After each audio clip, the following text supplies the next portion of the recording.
10 जगहों पर सीबीआई ने छापेमारी की। इस वक्त की बिल्कुल ताजा और बहुत बड़ी खबर आपको बता रहे हैं। 10 जगहों पर राजस्थान में सीबीआई ने छापे मारे हैं। बिल्कुल, तो बड़ी खबर इस वक्त की आपको बता रहे हैं सीबीआई रेड से जुड़ी, जहां पर अलग अलग 10 ठिकानों पर सीबीआई की टीम पहुंची हुई है। अवैध रेत खनन और उससे जुड़े माफियाओं के खिलाफ ये कार्रवाई की जा रही है। सर्च ऑपरेशन के दौरान एक आरोपी से करीब 20 लाख रुपए भी बरामद किए गए हैं। तो लगातार रेत माफियाओं के ऊपर कही जा रही थी कि कार्रवाई होगी और इससे जुड़ी हुई ये बड़ी खबर आ रही है। शंकर आनंद हमारे संवाददाता और जानकारी के साथ जुड़ चुके हैं।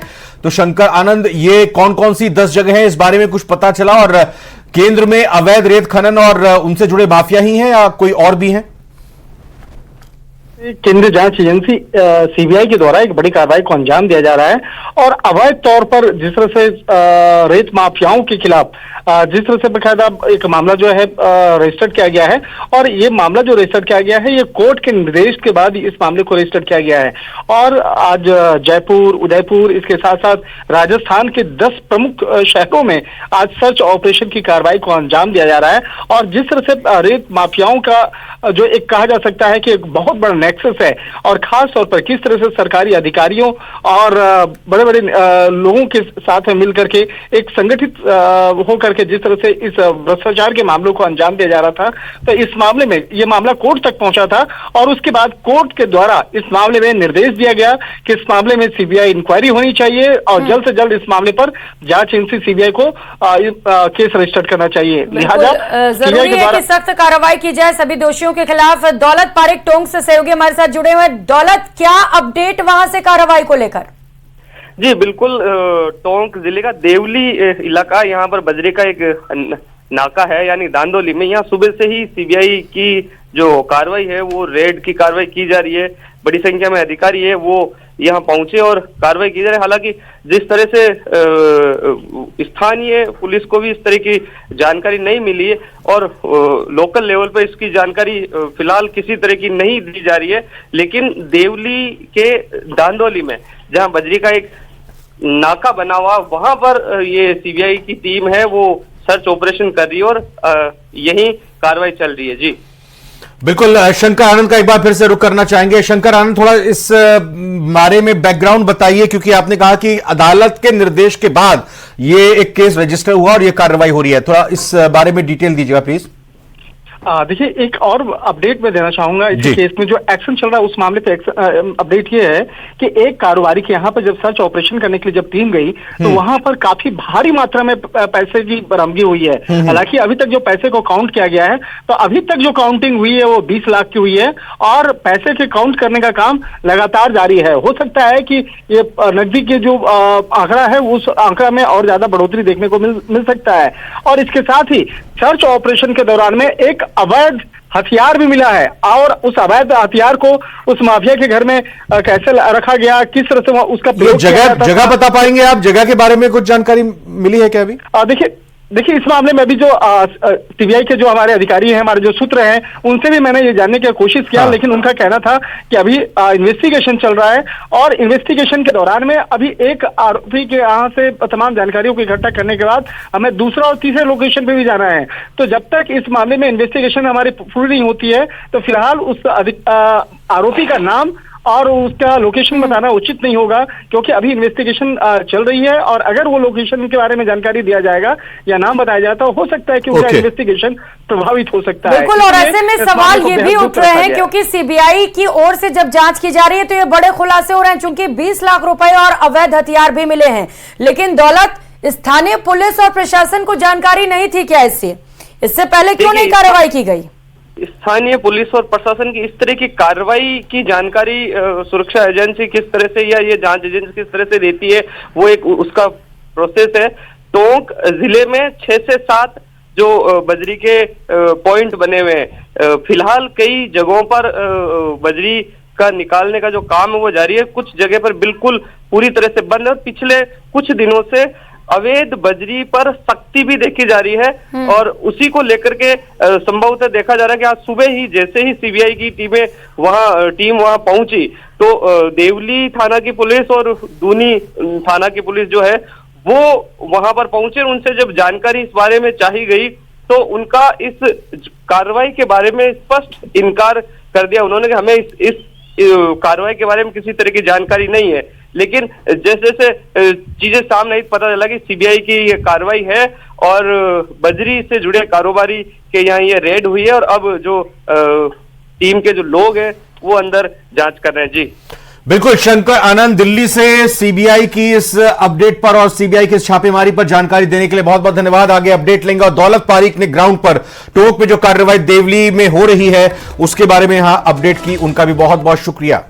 और खबरों में आगे बढ़ेंगे। शिक्षा मंत्री मदन दिलावर के भारतीय आदिवासी पार्टी के नेताओं को लेकर दिए गए बयान पर अब सियासी उबाल आ गया है।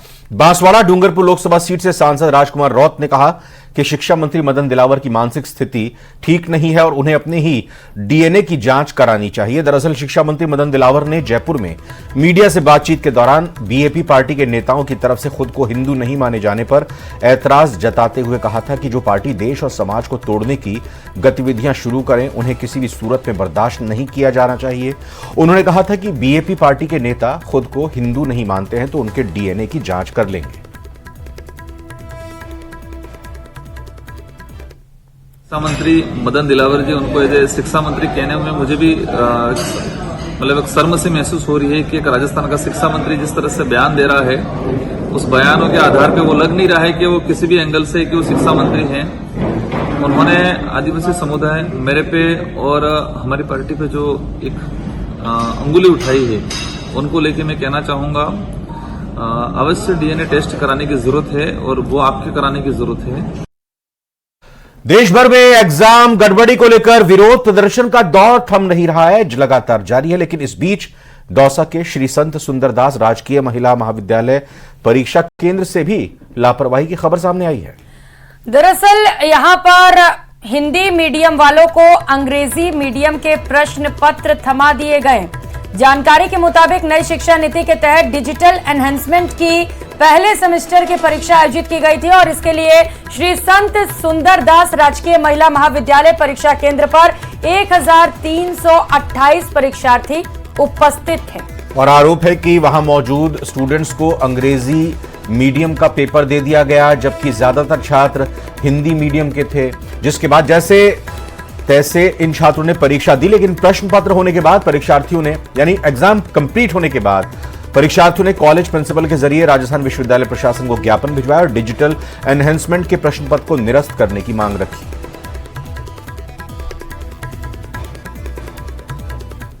$1438 बच्चे थे जिनमें से 1328 बच्चे प्रेजेंट थे।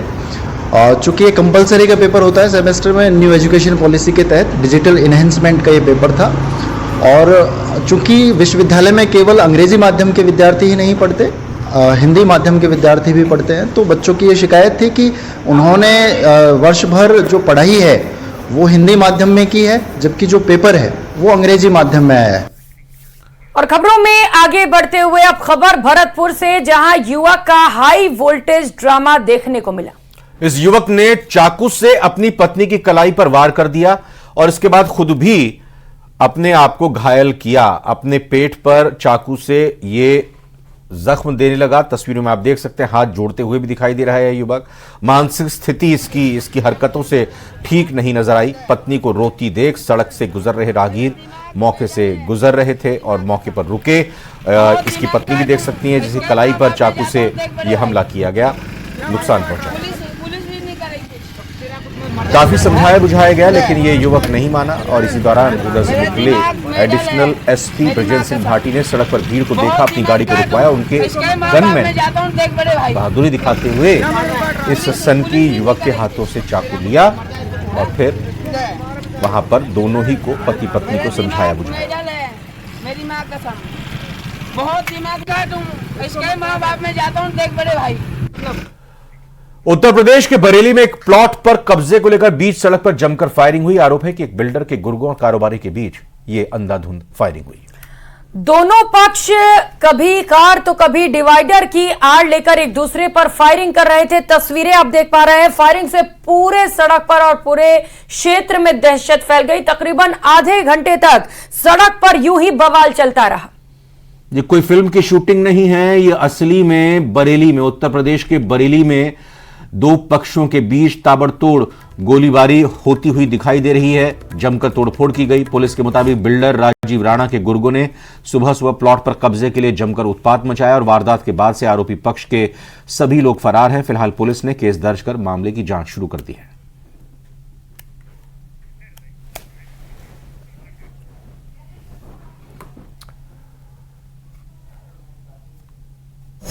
प्रातः 7 बजे के आसपास थाना इज्जतनगर क्षेत्र अंतर्गत पीलीभीत बाईपास पर बजरंग ढाबे के पास एक शंकर महादेवा मार्बल्स की दुकान है, जिस पर द्वितीय पक्ष के राजीव राणा आदि अपनी जेसीबी के साथ पहुंचे और तोड़फोड़ करने लगे।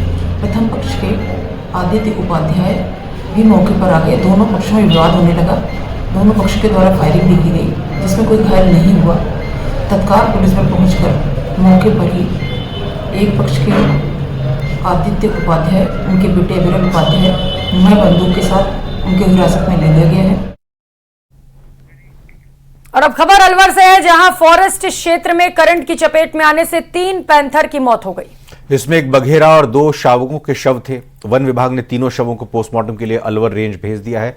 बताया जा रहा है कि नाका डेहरा शाहपुर के अमृतवास गांव के पास बिजली का तार टूटकर गिर गया, जिससे करंट लगने के बाद तीनों पैंथर्स की मौत हो गई।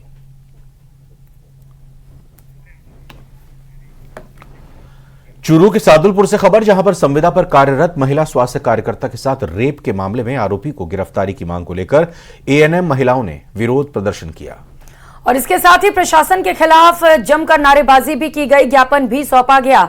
मामले को लेकर एएनएम संघ ऑफ राजस्थान की नर्सिंग कर्मियों ने सरकारी अस्पताल के सामने प्रदर्शन कर पुलिस प्रशासन के खिलाफ नारेबाजी की। आपको बता दें कि सुजानगढ़ के एक गांव में सरकारी क्वार्टर में रह रही महिला स्वास्थ्य कर्मी के क्वार्टर में घुसकर आरोपी ने दुष्कर्म किया और महिला को दांतों और नाखूनों से भी नोच लिया था। मुकदमा दर्ज होने के बाद से ही आरोपी फरार है, जिसकी पुलिस तलाश कर रही है।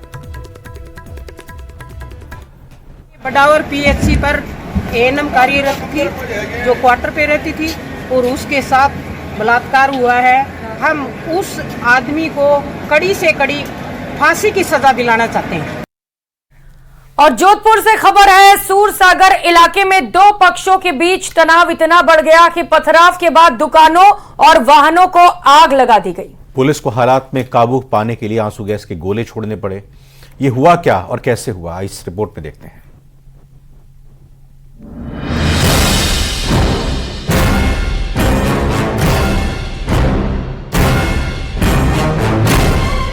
पत्थरबाजी,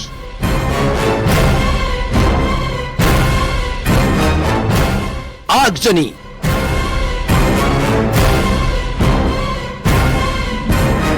आंसू गैस के गोले,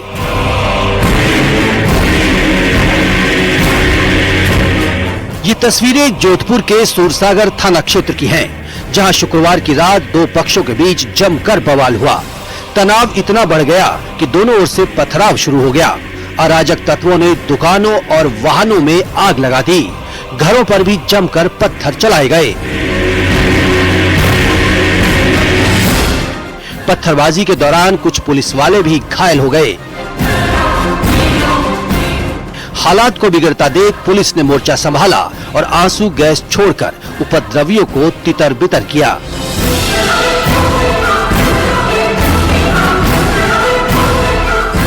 इस दौरान कई लोगों को हिरासत में भी लिया गया। पूरे इलाके में भारी पुलिस बल तैनात किया गया है। मैं गिर गिरा, मेरे बच्चे अंदर तड़प रहे, चौराहे पे पुलिस वाले खड़े हैं कि हमारा काम नहीं, हमारी ड्यूटी यहाँ है। अरे बच्चों रो रहे, 2 लड़के 4 बच्चे, कोई जेंट्स आदमी घर में नहीं। वो प्रशासन के मिली भगत से ये काम हुआ है। मैं प्रशासन को आवाज दे रहा हूँ, मैंने सर मेरे गिरिज में आग लग रही है, आप यहाँ आइए। वो एक भी प्रशासन के लोग मेरे पास यहाँ आए नहीं और ना आग बुझाई। और मैं बार बार मैं उनको आवाज दे रहा हूँ, सर मैंने इधर आइए, इधर आइए, एक भी नहीं है। सब उधर मोहल्ले की तरफ से सब भागे जा रहा है। पुलिस थाना सूरसागर में शाम के करीब 6-7 बजे के आसपास जो है पथराव की सूचना मिली। उसके बाद पुलिस मौके पर पहुंची। व्यापारियों का मोहल्ला सुभाष चौक, कुछ कॉलोनी है जो सूरसागर थाना क्षेत्र में है, वहां पर पुलिस पर भी पथराव किया गया और उस संबंध में अभी मौके पर संपूर्ण जाब्ता कमिश्नरेट का वहां पहुंचा और मुकदमे दर्ज किए गए हैं और जिन लोगों ने पुलिस के ऊपर पथराव किया है या धार्मिक भावनाओं को भड़काने का प्रयास किया है, उनको दस्तयाब कर थाने लेकर आए। बताया जा रहा है कि पिछले 15 साल से ईदगाह की जमीन को लेकर दो पक्षों में विवाद चल रहा है। पुलिस ने दोनों जमीन को लेकर दोनों समुदायों के बीच समझौता भी कराया था कि दोनों पक्ष इस जमीन का इस्तेमाल नहीं करेंगे, लेकिन ईदगाह के दरवाजा खोलकर विवादित जमीन का इस्तेमाल करने पर दूसरा पक्ष नाराज हो गया। 15 साल 20 साल पहले इस जमीन पर हम मंदिर बनाना चाहते थे और हमारे किसी गरीबी पूनाराम जी की दोस्ती की कोई शादी भी थी, तो हम यहाँ टेंट भी लगाया और वो मंदिर का निर्माण चबूतरा बनाने के लिए भी कार्य कर रहे थे। उसी समय ये सतार और कुछ काफी मोमडन वगैरह यहाँ आए थे और कभी काम बंद करो, ये जमीन हमारी है, हम नहीं बनाने देंगे, टेंट वगैरह सब नीचे नाक दिया हटाने। फिर वो आज में थाने में भी गए, सही थे ओम प्रकाश जी गौतम जी थे, वो भी मौके पे आए थे और काफ़ी पूर्ण विवाद चल रहा था इस जमीन पर। उसमें ये समझौता हुआ कि भाई नहीं तो इस जमीन को अभी विस्तार देर में वाल्मीकि समाज काम में लेगी, नहीं माली समाज लेगी, नहीं मोमडन समाज लेगी और नहीं यहाँ कोई गेट खोला जाए। ईदगाह जमीन विवाद के बीच आंखों का बास मोहल्ले के दो लड़कों का किसी बात को लेकर झगड़ा हो गया और दोनों पक्ष फिर आमने सामने हो गए। बताया जा रहा है कि पुलिस ने दोनों पक्षों को समझाकर मामला दर्ज कर लिया था, लेकिन थोड़ी ही देर बाद हालात बेकाबू हो गए। तो फिर मैंने मेरे देवर को फोन करके पूछा भाई यहाँ पे क्या कंडीशन है, तो उन्होंने बोला बहुत खराब है, आप आराम से आना। फिर भी हम पीछे वाले रास्ते से आराम से आके फिर हमने हमारी गाड़ी वाड़ी सब अंदर डाल दी। फिर हमने यहाँ का लॉक दिया, पीछे का लॉक दिया। थोड़ी देर के बाद हमने देखा तो यहाँ पे आग लगी। हमारे यहाँ पे सामने लेडी को पत्थर भी लगा है और कुछ बच्चे को भी लगा है, पीछे वाले पत्थर ने फेंका, तो इतने बड़े बड़े पत्थर थे। रात को वहाँ हुल्लड़ होया, हम तो सो गए और फिर जाके देखे तो यहाँ पत्थरबाजी हो रही थी। बवाल के दौरान फिलहाल किसी जनहानि की खबर नहीं है। पूरे इलाके में तनावपूर्ण शांति बनी हुई है। लेकिन बड़ा सवाल यह है कि जब पुलिस को विवाद का पहले से ही पता था तो लापरवाही से काम क्यों लिया गया? क्यों नारेबाजी और बवाल के लिए उकसाने वाले लोगों को ढील दी गई?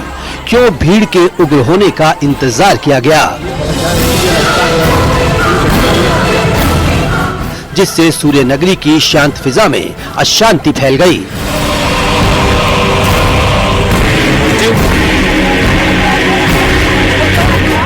जोधपुर से न्यूज 18 के लिए चंद्रशेखर की रिपोर्ट।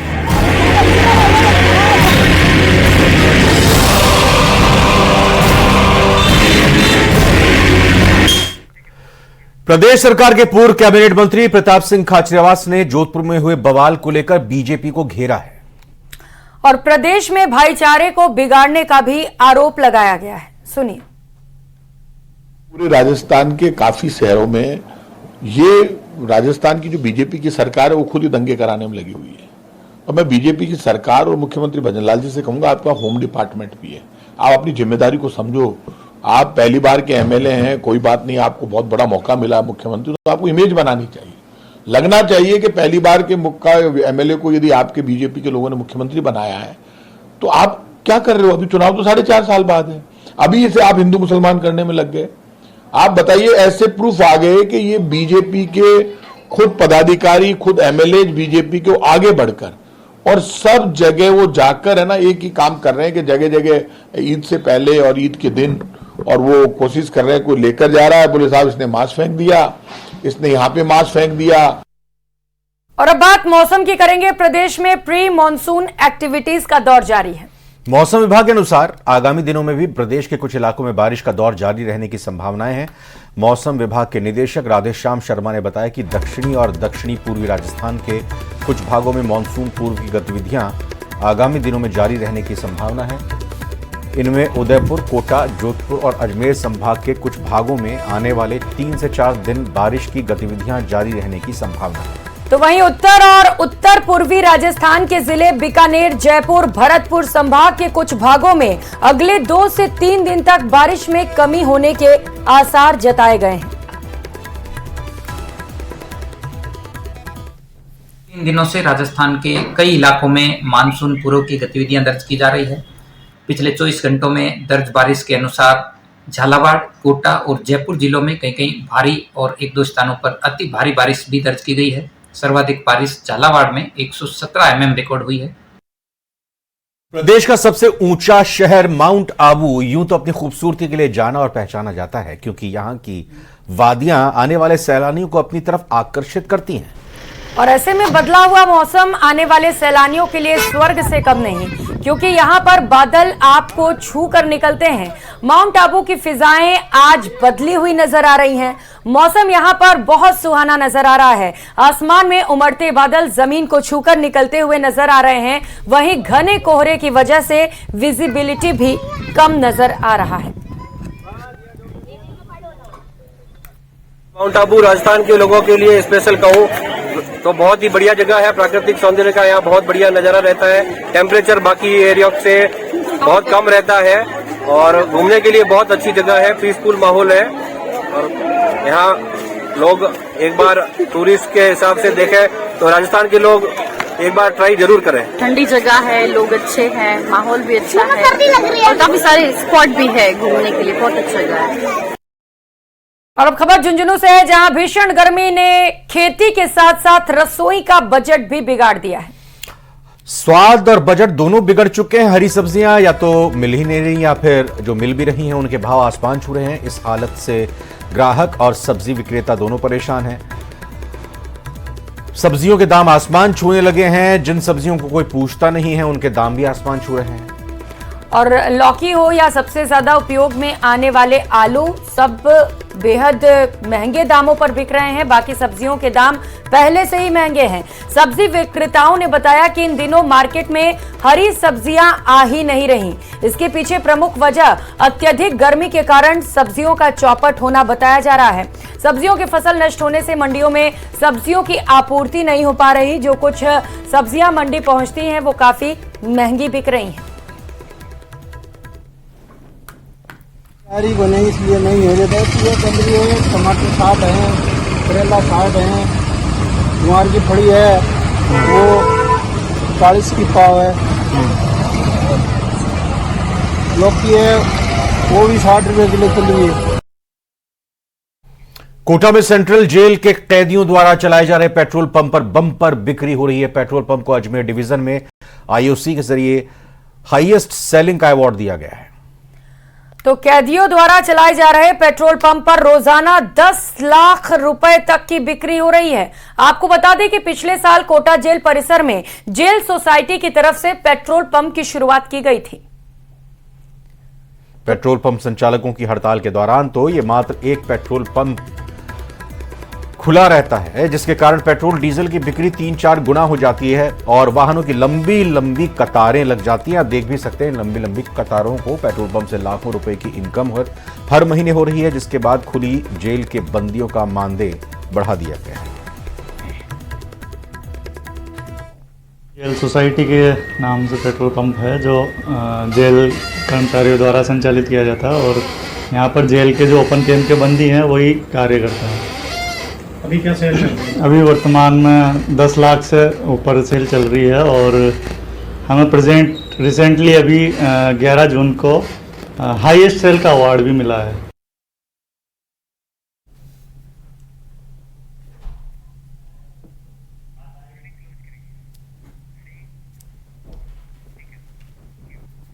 इस बुलेटिन में फिलहाल इतना ही। आप बने रहिए न्यूज़ 18 राजस्थान के साथ। ब्रेक के बाद देखिए